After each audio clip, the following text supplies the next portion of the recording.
Well, Pete, welcome back to the Raw podcast. You are back by popular demand, menopause specialist, and I'm actually so excited about this interview with you, like for today, because I can actually read because I can't remember shit all. Like I can't remember anything. So Get it. even my last interview, we both like I'd forgot what I was going to ask her, and she's like, "Are you in perimenopause?" So we kind of had that connection together. So that was great. So. Let's just start off by talking about that, like the memory, like what can I do? So it's important to understand that it's temporary, right? And it's because our brain has so many estrogen receptors. So as estrogen starts to fluctuate, and that's the other part too. Like I think we need to understand it's not just a gradual decline in estrogen because progesterone actually drops quickly first. So progesterone is the hormone that helps us sleep well. It helps us with memory. It helps us with all kinds of things. So I don't want estrogen just to get the blame because there's other things that happen too. But those receptors in the brain don't get as much estrogen, right? So yeah, our memory's not as sharp, but it is not permanent. Right. And Dr. Lisa Mosconi has a wonderful book out called The Menopause Brain where she talks about this. You know, a lot of women will go to the doctor saying, I think I'm in early stage dementia because they're forgetting so much. But we can't blame all of that Right. on menopause either, right? We have to also look at the emotional load that women have more so than men, Right. right? You know, become mothers and wives and, you know, we're always others, Right. other people. And I think that I'm watching these amazing millennials and, you know, Gen Zs, and they're not putting up with the shit that those of us in our 40s and 50s put up with in relationships. So the emotional load has a big part to do with that, right? The constant multitasking, the way that society expects us to always be on. To have all the balls in the air and not to drop one. Yeah. I love, and I am sure as someone that is sort of the expert and really trying to teach on menopause, that there's so many conversations happening. Like this is so important what we're doing today because it not only allows us to have some questions that have come in to be answered, but also to make it okay to say, like I was afraid for today. I was talking to Beth and I'm like, you know what? I'm not going to remember anything. Yeah. And I thought, well, should I be doing this? And I felt like you hear this all the time. I just don't feel like myself. Yeah, absolutely. And it's okay to chat about this and know that if I am to say, oh my gosh, I forgot what I was going to say, that you'll understand, right? I think we're always so afraid to chat about what's happening. Yeah. So, But what do you think that is? Like, why do you think we're afraid to appear like we're dropping the ball? I think we've just been conditioned as women that we're not allowed to drop a ball. But I think it comes down to, honestly, I think we just need to show more and more vulnerability. I think we actually connect with one another way more when we're actually vulnerable.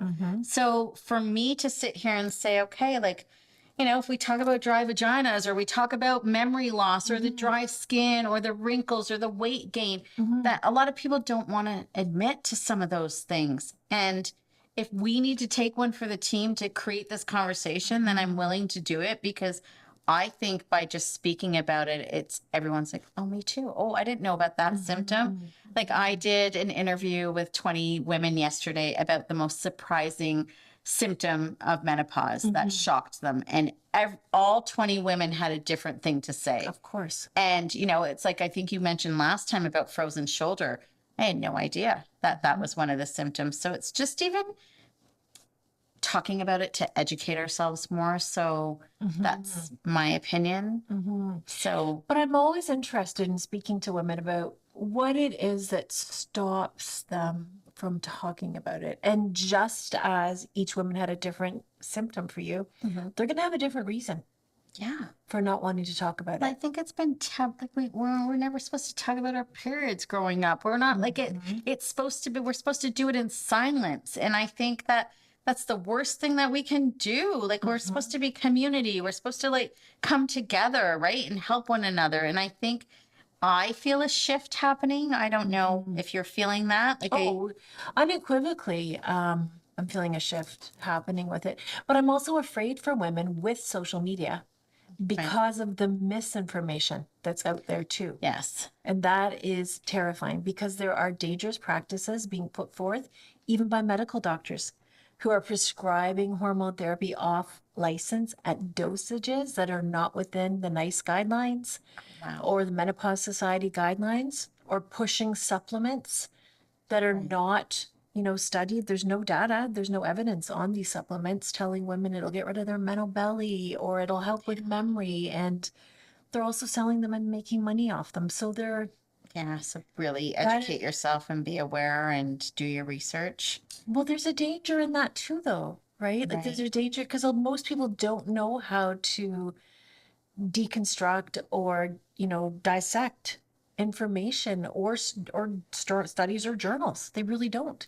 So what do you suggest then? Like what is So I would suggest that people look for, as we spoke about last time, like a NAMS trained practitioner, someone who falls within the guidelines of the Menopause Society. And there's many menopause societies all over the world, right? right? And they all provide information based on evidence and on studies and on, experiences of women who have results based on, dosages. And but we have to also remember that like HRT is not the answer for everyone as well.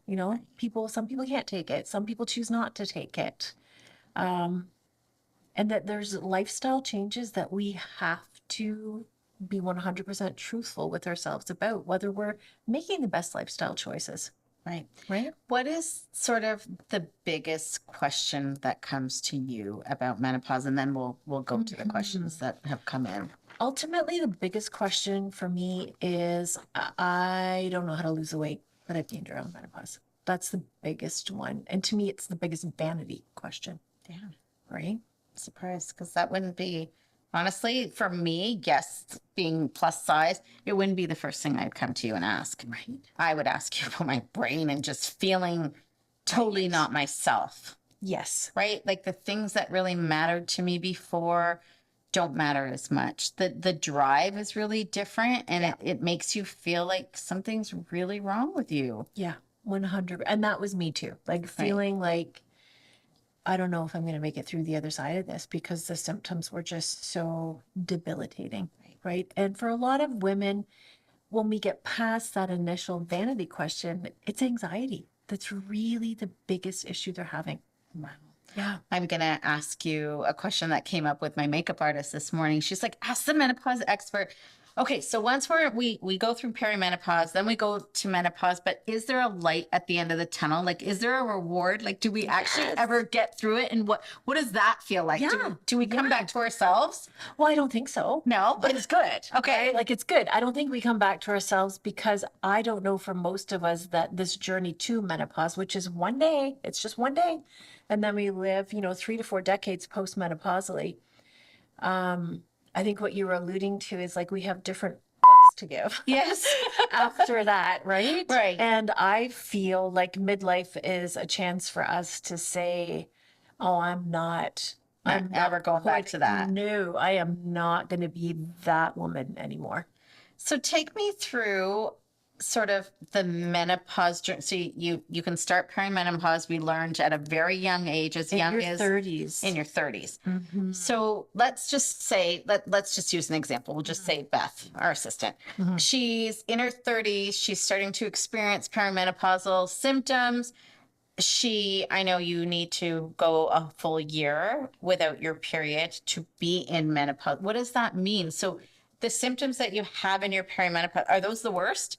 Or does it get worse when you're in menopause? Well, you're never in menopause. Okay. Like that's I think where maybe as someone who, I'm really careful about language. Okay. So all those profs that told me my English degree wouldn't matter because language is huge here, right? Right. We're never in menopause. Okay. We are perimenopausal until we hit menopause, which is one day, which is the anniversary of not having periods for 12 months. Okay. And then we're postmenopausal. But in that, for me, I was there for 13 years. Like I was Postmenopausal? no perimenopause. No, I'm gonna be postmenopausal for the rest of my life. No. Okay. Perimenopause is that journey to not having a period for 12 days. So I started experiencing symptoms at 43. I was lucky, it was late. Okay. Like I didn't start to get, and I was on vacation with my kids in the Dominican, and they were like, "Why are you so red and sweaty?" I'm like, "I don't know, I'm in the Dominican." And they're like, "Stop putting moisturizer on you. I'm just totally hot all the time." Right. And I was like, "Oh, this is weird," but not because I'm in the Dominican Republic. It was wild. Anyway, and then the sleep disturbances started happening, and then the anxiety started happening where you would get like a hot flash at night and a rush of anxiety, and then you can't go back to sleep, right? And it was like that, and it just kept building and building and building. And I said, I need to talk to the doctor about this. And my doctor's like, maybe you need an antidepressant. I was like, Oh, I hate that. yeah, that's always the first line of defense, right? So people can technically, to get back to your question, the average age of reaching menopause is 51 to 52 in Canada. So you can go from your late 30s to your early 50s until you reach menopause. So we're talking 10, 13, 15 years. You can have symptoms. So once you reach menopause, do the symptoms go away? Yes. Yes. Yes. Now I'm Okay, well, sleeping. that's hopeful. So there is, it's like a cave, right? Like Okay. I always say that, like you're in a cave when these symptoms start, and then you're like, there's a tunnel, like we're going to see light at the end of the tunnel. And yes, your symptoms do get better post menopause. Postmenopause. Yeah. Okay. Because once your periods stop, your ovaries aren't cranking out any more eggs. Like there's no estrogen to do that anymore, right? So you're not having these wild fluctuations, right? And it's also important to understand it's not just estrogen and progesterone. We also have testosterone. Like in our 30s, we have as much testosterone in our blood as men do. That's another thing that's not discussed, right? I think it's being like, honestly, I just had my eyes opened. I've been missing because I have been thinking, okay, when I reached, like, I knew you had to go like a whole 12 months without having a period. And then I thought you were in menopause. No, you're post-menopause. You're postmenopause. But I thought the symptoms started as you started to approach into your 50s. But you're saying they can start as early as 30. Yeah. And then by the time you're 52, 53, you should be post-menopause. I'm Yeah, making sure I'm and saying that's the right just thing. the average. Like, Right. that's just the average. Like I didn't hit menopause until a month before my 57th birthday. Yeah. And you had symptoms right up to 57? Yep. And I mean, it's not like you hit it and they stop, Right. Because I'm taking medications that are treating the symptoms, and that's what menopause hormone therapy is for. You're treating the symptoms so you can live more comfortably. And then are you on this medication for life? So Or do you? So what the Menopause Society guidelines state is that women can safely start menopause hormone therapy up to 10 years post menopause, Okay. right? Because we have a whole generation of women who have suffered. And now the research is showing us that you can start it, right? But then it should be evaluated with your doctor yearly. Okay. And if your symptoms are under control while your hormones have evened out, like a lot of women choose to come off it, Right. right? Because there's no data stating that it's going to, give us all these benefits that so many influencers are telling us. Like it protects you from dementia. Like we don't have any evidence on that right now. There's no data, right? Does it protect against cardiovascular risk? There's some data emerging stating that, but if you don't need to keep taking it, Oh, I take it. why would you, right? So can you speak a little bit to if someone like, say, myself doesn't want to do the hormone therapy, doesn't want to take drugs, is there natural ways that you can get through this? So when you say natural, what do you mean? Like no medicine whatsoever, like no prescribed drugs. Right. So the prescribed drugs that we've got are generally the same as the hormones in our body, right?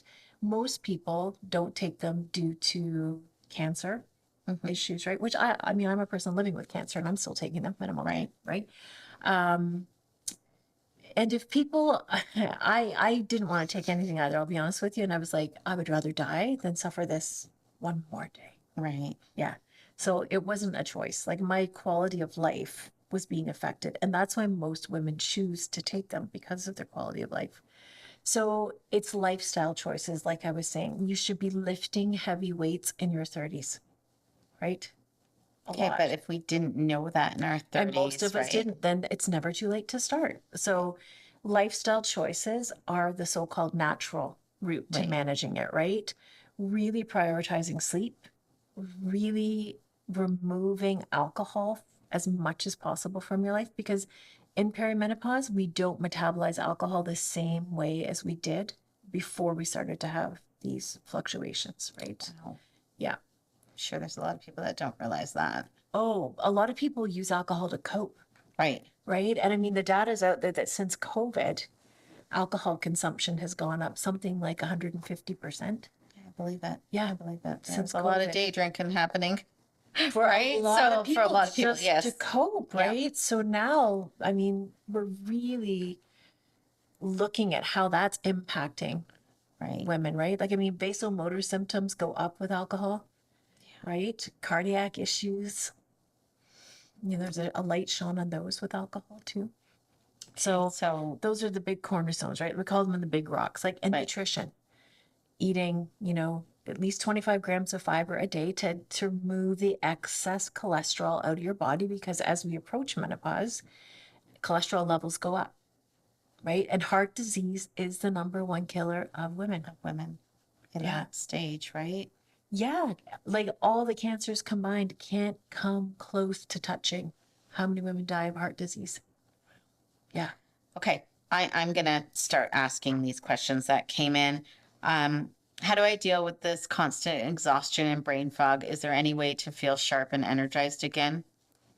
Which Again, we can't always blame it on menopause. right. Tell me about your life. And that's what I do in my coaching, right? As a Yeah. menopause coaching specialist, I'm like, what's your day like? Tell me who's in charge of everything in the house, like who's taking the kids to sports and everything like that.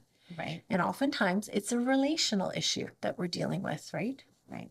Do you have the little tips on how to help with the memory side of things? Yeah, absolutely. Like, do not multitask all the time. That's the number one thing. And then I find that having women create congruent, adjacent things, like almost like little habits, will help them, Okay. right? It's like, did I turn my flat iron off? Well, yeah, I know I did, because I didn't use it in the bathroom. I chose to go to another Ah, room to use it and then right. put it in the bathroom, right? When it was unplugged. Because again, compounded with that anxiety, that makes us more exhausted, right? Well, yeah, there's times where I'll be like, even this morning, I went to go take my vitamin and I'm like, did I already take that?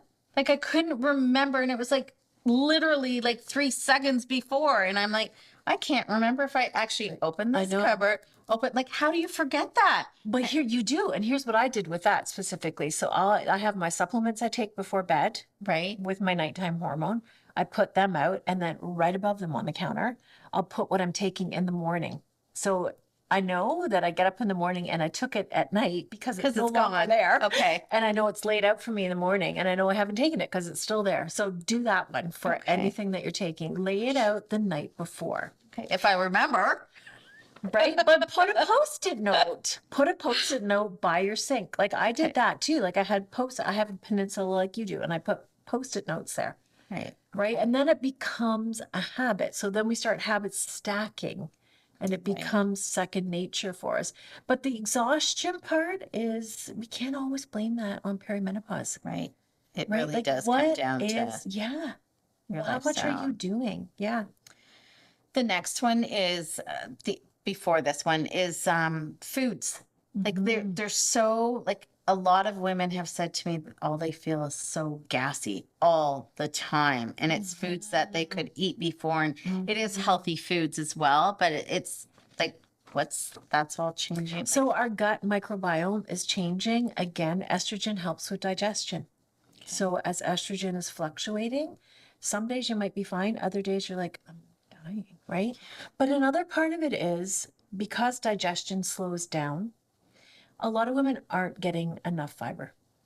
They might think they are. So what I suggest for that is track your fiber. Like use an app and track your fiber. You need to be getting at least 25 grams of fiber a day to help digestion along. And to also, You need soluble and insoluble fiber, right? We need to get that excess cholesterol that's in our bloodstream out of our bodies, and fiber is the carrier for that. Now, any suggestions of how to get that much fiber? It's Like, easy. Like it's yeah. really, really easy to get that much fiber. It's just changing what we're eating, right? So berries, like a cup of blueberries or a cup of blackberries, that's eight Eight grams right of there. fiber right there, right? Oatmeal is great.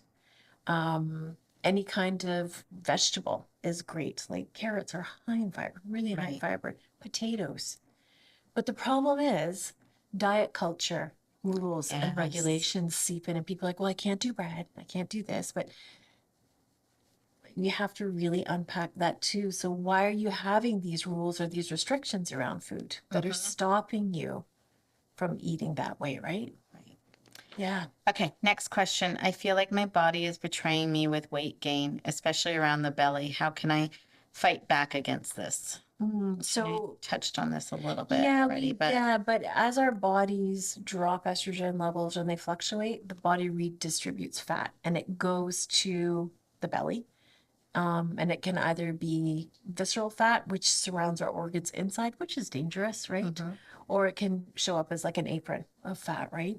And again, it would be really being honest with yourself and asking yourself, am I getting, 25 to 30 grams of protein in every meal to help with satiety and hunger? Am I getting fiber? Am I moving my body? What's my sleep like? Right? And people underreport how much they're actually eating and overestimate how much they're actually moving in their day. right. Yeah. Yeah, and then there's people that have said that they just don't have hunger. Like there's a lot of people that say they're not eating since they've hit sort of this perimenopausal Yeah. state. So, Yeah. um, And then if you're not eating, you don't have energy to right, move, right? exactly. And also, like, our body needs to have what we call cortisol spikes and troughs. Mm-hmm. And that means movement. Like sitting on a couch all day long, you're not going to get those spikes and troughs, right? So then Right. sleep is interrupted. Yeah. Wow. Okay, there's so many. Sex has become painful and frustrating. What can I do to bring back the desire and comfort and intimacy? So, libido and desire are two really different things. I think we really need to understand that, right? Right. Again, I would look at the relationship first and ask yourself, like, is it shitty sex? Like, is it sex that you actually want to have? Or do you feel like a lot of women just feel like it's their duty to have Right. sex too, right? So we have to dive into that. Now, for the anatomical and physiological aspects of it, as the body again goes through these fluctuations, like the vagina is going to be like any other part of the skin and get dry. So local vaginal estrogen is key. Vaginal moisturizers are key. Understanding that it's not only the vagina that's affected, it's the bladder and Right. the urethra, that women are more susceptible to either embedded urinary tract infections or recurrent urinary tract infections, which puts them at high risk of sepsis, which can kill So, you. yes. Mhm. Mhm. So, excuse the ignorance, but is that something that the doctor prescribes? Like you, It is, and yeah, it's very easy, and it comes in so many different forms, and it's a game changer for women. is it? Yeah, like it can come in a cream form, it can come in a pessary form, it can come in like a pellet type little kind of tablet form. Right. Yeah. Wow. There's so much out there, right? Like that, I think a lot of us don't even realize. Well, we don't realize that there's help, and we don't realize that it's a simple remedy, Right. right? I mean, in digestion as well, like, and constipation's a big one. Vaginal estrogen actually helps with that, and it doesn't go into the bloodstream. So, for breast cancer survivors or people at high risk of breast cancer, local vaginal estrogen is not going to have an impact on their cancer risk. Wow.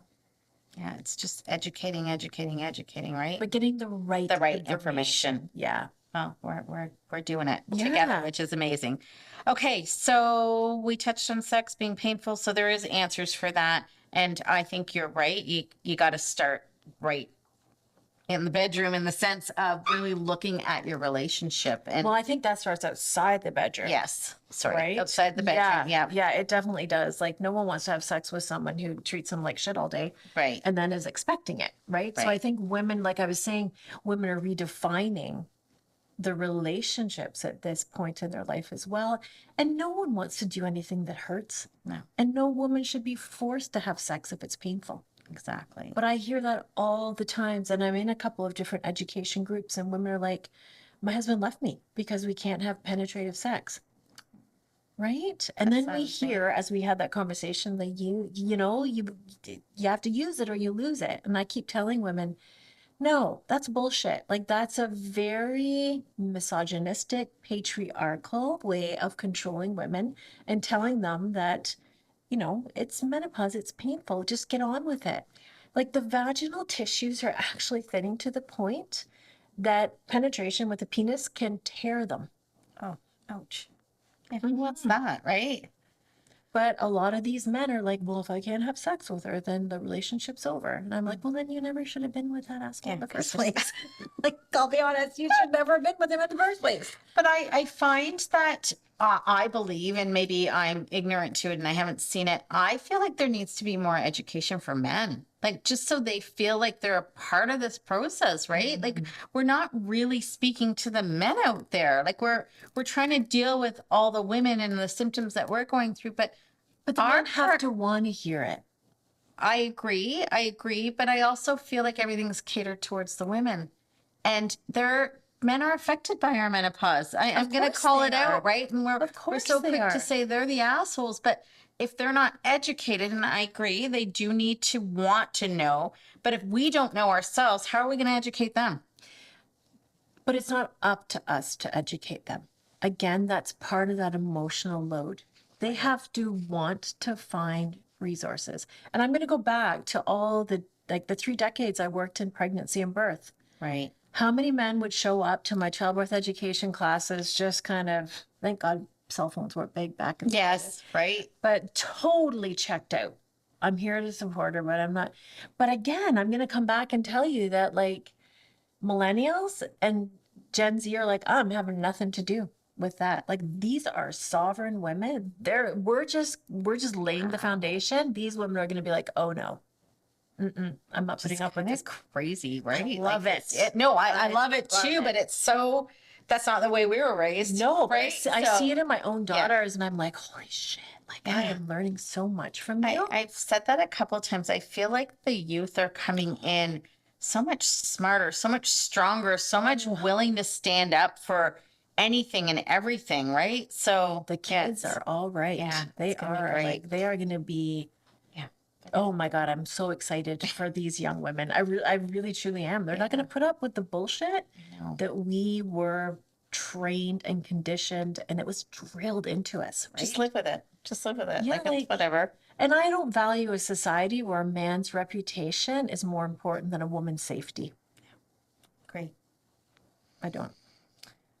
Okay, so mood swings are driving me and everyone around me crazy. Oh no, I haven't asked you this. What can I do to bring back the desire? Okay, mood swings are driving me and everyone around me crazy. How can I manage the emotional roller coaster? So again, look at your life, and then know that these are progesterone like doom drops, right? Okay. And so it's not so much a mood swing as your progesterone's plummeting and you're feeling kind of ragey, maybe a little bit stabby. Yeah.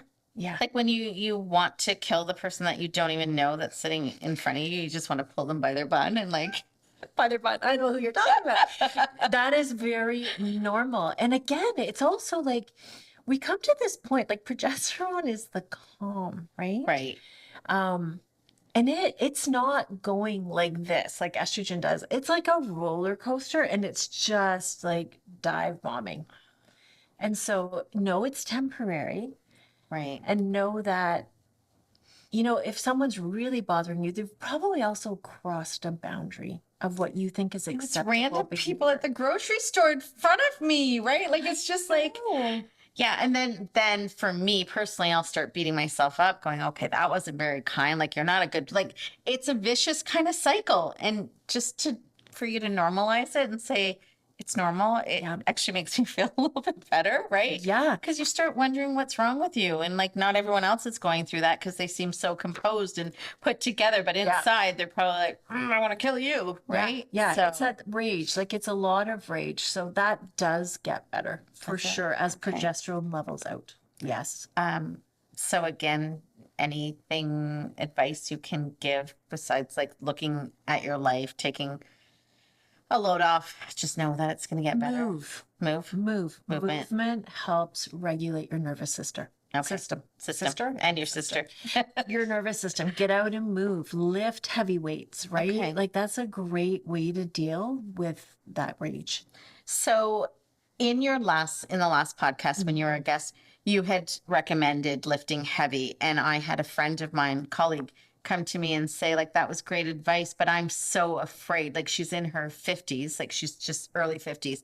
And she's like, I want to take Carol's advice, but I'm so afraid of her injury because she's feeling weak and her limbs and everything just hurts. So can you speak to that? Yeah. So you need someone who is certified and trained in how women should be lifting at this age, right? Okay. So that's something in our training that we go through, right? Like, because we're all, I mean, as far as, menopause itself goes, we're dealing with building programs for women to help them safely lift, right? Okay. Because technique is huge, right?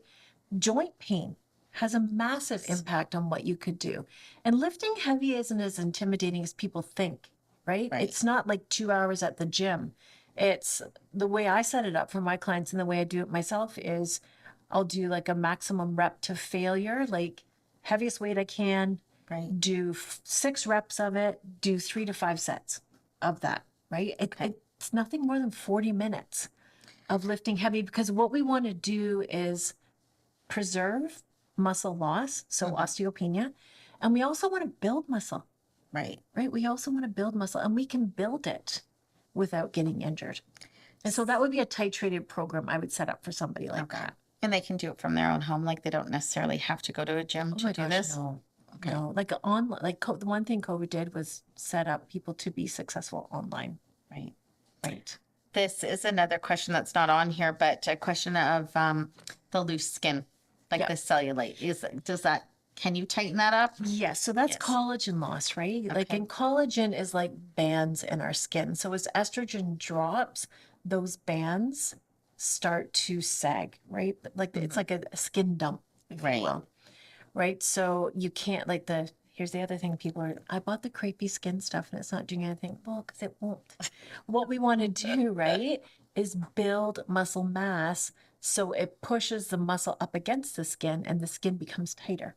That's loss of mass Okay. of muscle, right? That's great. And it's different than cellulite, right? Right. And everyone has cellulite. Like we have to also embrace that. It's I normal. think we do need to embrace a It's lot more, right? normal. So, Yeah. okay, I'm sweating through my clothes in the middle of the night and barely sleeping. What actually works for these night sweats and hot flashes? The best thing those are really extreme. If you're sweating through clothes in the middle of the night, those are vasomotor symptoms. Okay. So you would start looking at things like transdermal estrogen, right? Because it's not just the sweating, it's the impact on your heart. Like that's affecting your heart, Okay. right? And it's going to put strain on your heart to keep having these vasomotor symptoms. Yeah. So much. It is so much. Like I have clients who'll say to me, like, I'm changing my pajamas 3 times a night and my bed sheets. And it stops within 3 days for a lot of them of taking that. safe transdermal estrogen. Wow. Okay. Is hormone replacement therapy, HRT, worth the potential risks? What are the real pros and cons? So that's a really individual, I can't blanket statement that. That's Right. very individual, right? Like you would have to sit down with an informed provider and take a whole health history, which is way out of our scope of practice, Right. right? Those are only for medical providers to basically make a care treatment plan, right? But what I can speak to is that the risks are not as high as we used to think they were back in the early 2000s with the Women's Health Initiative study. There is a lot of great data talking about risks and benefits. right? Okay. So do your research and talk to a Well, I would professional. I would speak to someone who could inform you about this and then give you some good resources and then take that to an informed, educated provider. Okay. Yeah. Awesome. Why does my body feel like it's falling apart between joint pain, dry skin, and hair loss? What can I do to take control of all this? You can't control it. What you can do though is help yourself feel better, right? Motion is lotion for our joints. Mm-hmm. This is all estrogen fluctuating and progesterone declining, right? You can move a lot every day. And it doesn't have to be like, like I said, 2 hours set aside. Like you can do movement snacks, right? Right. You can get up and walk the dog 2 or 3 times a day. You don't have to get X amount of steps in. You Right. just have to start small by doing more than you're doing now. Right. I love that movement snacks. Movement snacks, Yeah. right? Awesome. Like I have a walking pad. So when I'm talking to clients, right? Yeah, that's my winter plan is a walking pad Right. when I'm doing coaching calls. Do you have a recommendation though of how long someone should be moving their body? Well, I don't know how day? much like if they're not moving at all, like if I'm taking someone who's sedentary and putting them on a program, Yeah, there's you a can't. lot of other factors, right? Right. Just, a simple right. rule would be go out for a walk every night after dinner. Once you've got that down pat, Then keep then we adding. can talk about adding to that.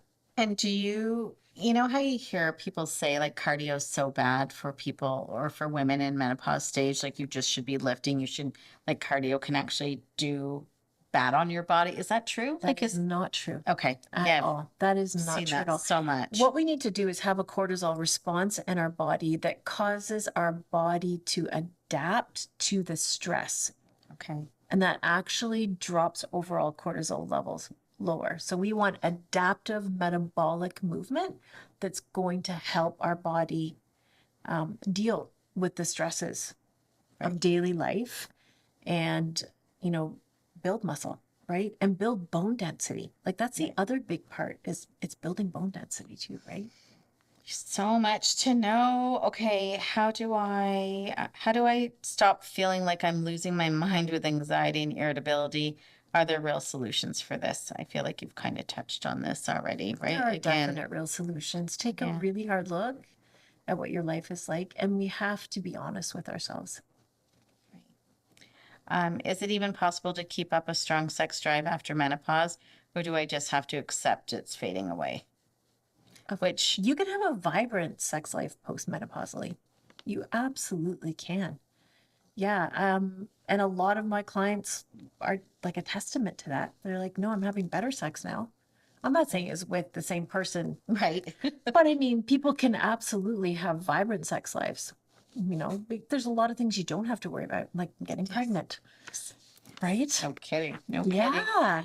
Well, that has been super helpful. I feel like we could talk for days on this, but what I love is that the conversations are happening and people are feeling comfortable enough to ask questions and, that it's just the awareness, right? So, is there anything that you want to touch on that we haven't? I think it's really important to keep talking. And like you said, being vulnerable, like vulnerability is that birthplace for authenticity, right? Like it really 100%. is. We have to keep being vulnerable with each other Amazing. and asking each other questions. Was Yes, and being it like this for you? Or did you have this? Did you experience this? Right. Right. And not being afraid to ask the simplest of things, right? Like even if it's like I've got a massive eye twitch that won't stop. Like I just use that as an example. No, but, I have right? that though. Yeah, I did. Like the okay. center of my right eyelid was just like. See, that makes me feel I'm better like, because am I having a stroke? Right. right? Yeah. Yeah. So that's it from my end. I'm gonna just throw it to Beth and Tammy. Do you guys have any questions for Carol? Like quick questions? Thank you for making me think I'm gonna have a sex life again. You will. I promise. Like seriously. Yeah. Yeah. I'm going to get transdermal estrogen. Are you going to get vaginal or yeah? Whatever I can. Up to now, they told me I couldn't because of cancer. Oh, okay. So you need vaginal estrogen then. Okay. Yeah, because transdermal is systemic. So if it's cancer that you're dealing with, it would be contraindicated. Okay, So almost right. vaginal estrogen, and I would highly recommend, A dildo. no, no, because that can be scary. They are scary when you go for sex health, the extenders and everything they give Oh, you the dilators, is pregnant. they're terrible. It's awful. Yeah, Why no, we have to go through this is embarrassing. yeah. Well, what happens though, like understanding, because if we don't know the origin of the pain, sometimes it becomes an obstacle that we can't get over, right? But what happens is the vaginal vault itself shortens, right? So everything becomes tighter as estrogen decreases and the tissues thin. So what vaginal estrogen does is it will basically build the tissue thickness back up and extend the vaginal walls, right? So if someone in sex health is telling you to use dilators without treatment, it's not going to make a difference because the vagina can't hold any kind of moisture. The pain is too high. It is. Oh, I know. I know it is. And then another thing that's really, really helpful is like a moisturizer with like hyaluronic acid, right? Because hyaluronic acid holds moisture in our skin. So you can get one called Gynatrof, and it's got hyaluronic acid in it. You may also benefit from like a pessiary. So there's a really great one. It's prasterone, and it's DHEA, and it's got a little bit of hormone in it that kind of gives your libido a boost, right? Again, because your sex drive is different than your libido. This affects your libido, right? Our sex drive is more mental, where our libido is much more anatomical and physiological. Yeah, but they go hand in hand, right? Like if you have a healthy libido, that's going to help your sex drive, right? If your libido is down, your sex drive can be non-existent, right? So I think we should do a whole podcast on just like Yeah. sexual health. Yes, we should. So like even like an estrogen cream mixed with a moisturizer, because we can also get clitoral atrophy. So your orgasms are basically missed if they exist at all. And then the other thing that Mine was broken. I know, right? I'm sorry, and you're not. Like you're not. This is just due to hormones, right? And then the other thing that happens, like a lot of people don't understand that like the inner labia basically disappear, right? Like babies are not born with them, and they develop in puberty, like the inner labia develop in puberty, and they disappear or fuse, like they can fuse to the outer labia, and that's very painful as well, where estrogen cream can help revitalize all of that. Imagine this, I go to see my doctor, she gives me an internal, and she lifts her head up and she goes, I'm sorry, it died. That's what she said to you? Yeah. And I'm like, pardon? She goes, it changes color. And she goes, it's dead now. Oh, good to know.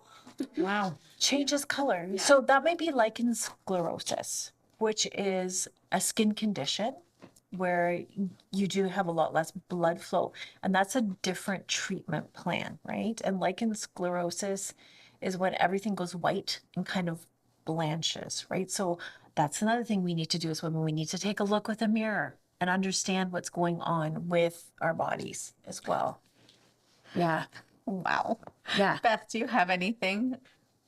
I think for me, it's just always, if you don't like what your doctor says, you need to go and get a second opinion. Because I had cancer in my younger years, and I noticed that I think I went into perimeta very early Right. due to that. Right. And everything was, it's all in your head. I know. The You gaslight know, is here's your pills, it's all in your head. You know, you have too much stress in your life. And that was at the point where I felt like my life was actually in a really good place. So Yeah. like, okay, so now I feel like I'm in a good place, and you're telling me everything's in my head and I'm going crazy. Yeah. At a point when I feel like things are good. And So how old were you then?